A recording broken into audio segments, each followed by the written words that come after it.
What's up, guys? Obviously, it's Captain Obvious, and welcome to the Armory. In today's episode, I'll be reviewing the MG36 machine gun from the Back to Karkan expansion pack. Now, before I get into today's episode, I'll tell you guys about a few things. Number one, I've been paying attention a lot to your feedback on the last video. It seemed like you guys liked the ambience a lot, so I completely redid the soundtrack. I pushed the things together, had them go overlapping in certain locations. It's a very nice ambience I have in here also. I also fixed the background color scheme. It's not as dark anymore. It still has a nice shadow in the background, but other than that, I made it a lot better for you guys. Hope you guys enjoy it a lot. So let's get into the episode right now. Alright, you'll unlock the MG36 after completing the Keep Your Head Down assignment, which requires you to get 100 light machine gun kills, 50 suppression assists, and 50 ammo resupplies. The damage per bullet is 25 to 18.4, with a drop-off beginning at 8 meters and ending at 50 meters. Shots to kill in core mode are 4 to 6, and in hardcore mode that drops down to 3 to 4 shots to kill. Alright, so the rate of fire is 750 rounds per minute, and the class average is 685. Muzzle velocity is 550 meters per second, maximum range is 825 meters. You can fire the weapon on fully automatic, semi-automatic, and burst fire modes, and the suppressive effect is 7.0%. Alright, so the rate of fire is above average at 750 rounds per minute, and the muzzle velocity is a little bit below average at 550 meters per second. Now that really translates to a more medium range weapon for the MG36. The muzzle velocity is a little bit slower, as is the rate of fire. The damage is still consistent with most of the other LMGs and the light support weapons, meaning your time to kill will be pretty much standard throughout most of those weapons. But the thing about the MG36 is that out to those longer ranges, you will experience a little bit of a longer time to kill due to the fact that it takes your bullets a little bit longer to reach their mark. So always be wary of the fact that a lot of the other light support weapons have an above 600 meters per second muzzle velocity. The MG36 does not, so be aware of that. You may be experiencing a little bit less time to kill here and there in some places. Reload time is 3.00 seconds, and the empty reload time is 4.70 seconds. Cancel time reloads are 2.25 and 3.525 seconds. Threshold is 0.75, and the magazine size is 50 rounds plus 1 in the chamber. Alright, so unfortunately the reload time on the MG36 is a matter of fact one of the worst in the light support weapon category. Pretty much every single other light support weapon except for the QBB95 has a faster reload time than the MG36. And that's kind of a downside on this weapon. I mean, you want to use these weapons in close to medium range, and when your reload lacks compared to other weapons, it's really a turn-off point for this weapon. That reload time for the long side of things is extremely time-consuming. Almost 5 seconds is extremely long for a weapon such as the MG36. It's tough to get over, but it's always one of those things that there has to be to balance the weapon out. So the reload time is a lot slower than most of the other light support weapons in the game. Alright, so first shot recoil is 1.8x, center speed is 13.0, recoil up is 0.45, the left pull is 0.1, and right pull is 0.3. So the spread values are pretty much standard for all the other light support weapons except for the bullpups, which are the QBB95 and the L86A2. So be wary of that. Alright, so the recoil on this weapon is extremely heavy for a light support weapon. The vertical recoil especially is extremely heavy. You can tell by the recoil demonstration right now that it shoots insanely heavy upwards. It's really something that makes the MG36 stand out in a very negative way. It's the main turnoff for many people when using this weapon. The vertical recoil is too high. I gotta say, it's too high for the light support weapon category. DICE has to change this weapon to make it more balanced. There's no reason why this weapon should have such a high vertical recoil in comparison to other weapons with such low vertical recoils in the light support weapon category. It's just ridiculous. It's pretty bad as well. I got 3 recommended attachments for you guys today, and they're all very good options. So the first choice is the bipod, which is your default attachment for the MG36. It will lower recoil across the board, vertical, left, and right. It will also decrease aim down sight and hipfire spread, making you more accurate in those spectrums.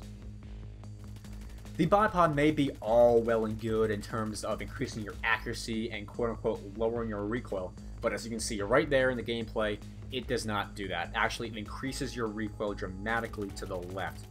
It is one of those things that is unfortunately plaguing the light support weapons in Battlefield 3. From my experience so far, the RPK is the only one that does not experience this, but the MG36, the L86, and the M27 all have experienced this glitch thus far. But I have not checked out the QBB95, but we'll worry about that when next episode comes and I actually review that weapon. But for now, all the weapons except for the RPK are experiencing this glitch. You may want to report that to DICE again via Twitter or something like that to get their attention again. So unlock the 80 kills, the suppressor will lower your vertical recoil to 0.405, which is a 10% decrease. It will decrease aim down sight spread by 25%. It will increase hipfire spread by 14.286. That 50% there is wrong. It will drop off start at 4 meters and end at 30 meters, and decrease muzzle velocity at 310 meters per second. So the reason I recommend the suppressor in this weapon is for one reason and one reason only. It is one of the better close quarters light support weapons in the game. Now, because of that increased magazine size and the fact that it's a little bit more effective at these ranges because of that increased vertical recoil and the fact that at medium to longer ranges, that vertical recoil gets extremely out of control. The suppressor allows you to stay under the cover of silence in closer range, and it's actually a very effective weapon, increasing accuracy and making the weapon a little bit easier to control. It's a good option, but there's still better options out there for the secondary slot on the MG36. Unlock the 60 kills, the flash suppressor will lower your vertical recoil to 0.383, which is a 14.889% decrease.